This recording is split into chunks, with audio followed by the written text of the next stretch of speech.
Hello युट्यूबकर, कशा आहात तुम्ही? आजीच्या गोष्टीच्या चॅनलवर तुमचे सहज स्वागत असो. आज की नाही मी गोड पदार्थ करणार आहे. गोड पदार्थ म्हणजे गुजिया. हो, होळीला खाल्ले असतील तुम्ही. त्याच गुजिया म्हणजे खव्याच्याच, म्हणजे मावा, खवा आणि खोबरं, रवा वगैरे घालून मी ह्या गुजिया म्हणजेच आपल्या करंज्या करून दाखवणार आहे. चला तर काय काय घेतलंय ते पाहूया. गुजियासाठी लागणार साहित्य. आज मी खव्याच्या म्हणजे करंज्या करणार आहे, म्हणजे त्या गुजिया करणार आहे. तर खवा घेतलाय, हा 50 ग्रॅम खवा आहे. त्याच्यानंतर काही खोबरं घेतलेलं आहे, थोडस भाजून घेतलंय खोबरं. नंतर पिठी साखर आणि काजू आणि बदाम भाजून याची पेस्ट वाटून घेतलंय थोडं. तसंच चारोळी आणि मनुका घेतलेले आहेत आणि हा भाजलेला रवा आहे. हे सारण झालं. आणि आता आपल्याला करंज्यासाठी पीठ मळायचंय. त्याच्यासाठी हा एक बाउलभर मैदा आणि थोडासा रवा आणि थोडं तूप हे मी तुम्हाला आता मळून दाखवते. आणि ह्याला पुरणाला लागणार थोडीशी वेलची पावडर आणि लागणारं पाणी आणि तेल. तुम्ही तेलातही तळू शकता किंवा तुपात तळू शकता. आज मी तेलात तळून दाखवणार आहे म्हणून तेल. एवढे हे साहित्य आहे. हे बघा, हा एक बाउलभर मैदा घेतलाय आणि हा बारीक रवा घेतलाय. त्याच्यात थोडस मीठ घातलंय आणि तूप, आणि हे मी सगळं तुम्हाला मळून दाखवते. हे बघा, चांगलं मळलंय. एकदम सैल नाही, एकदम घट्ट नाही. हे बघा, छान मळून घेतलंय मी. हे पीठ 10 मिनिटं ठेवून द्यायचं.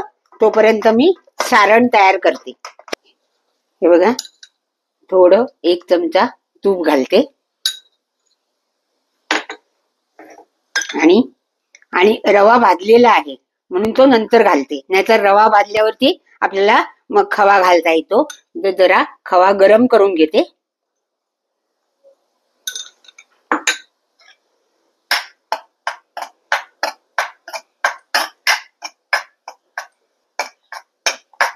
थोडा गरम करायचा.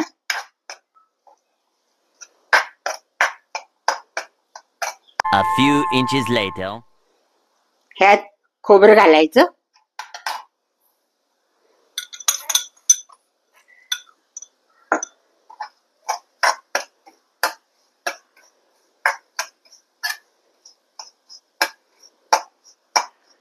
आणि हा रवा.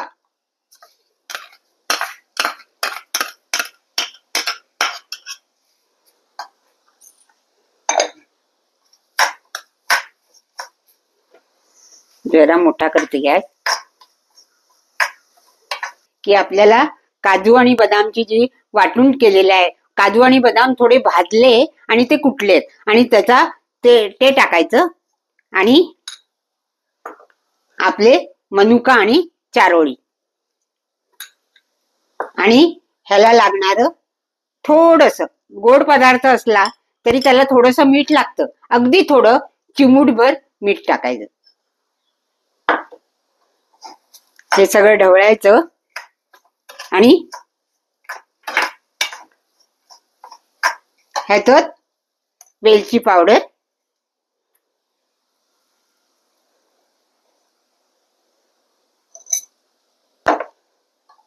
आणि चांगलं ढवळायचं.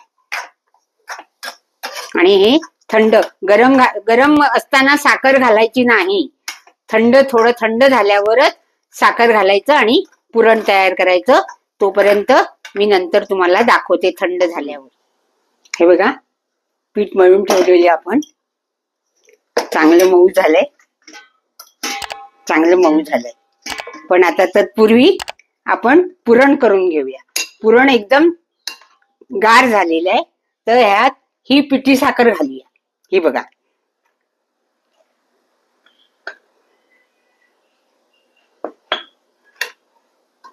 तुम्हाला जितकं गोड हवं असेल तेवढी पिठी साखर घाला.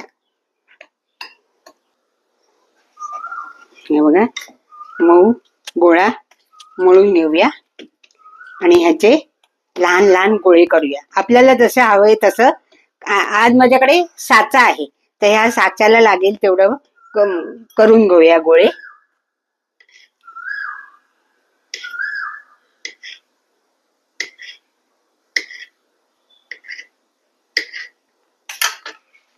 हे बघा लाटून दाखवते. आपण तेल लावूया किंवा पीठ लावूया. पीठ पण घेतलंय, जसं लाटता येईल तसं लाटायचं.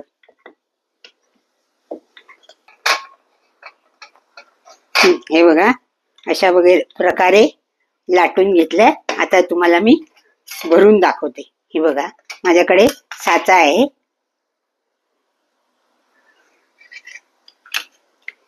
छान असं गोल करायचं आणि पुरण भरायचं आणि पाणी लावायचं.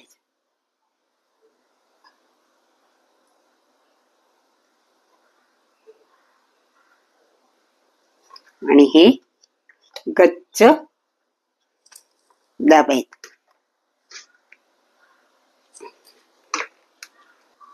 गच्च दाबायचं आणि ही अशी करंजी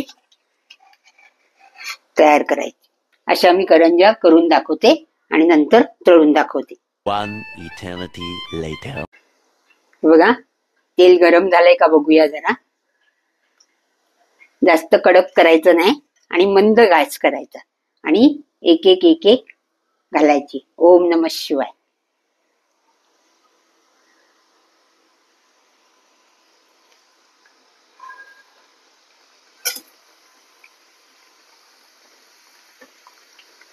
एका वेळेला 2-3 पण घालू शकतो आपण.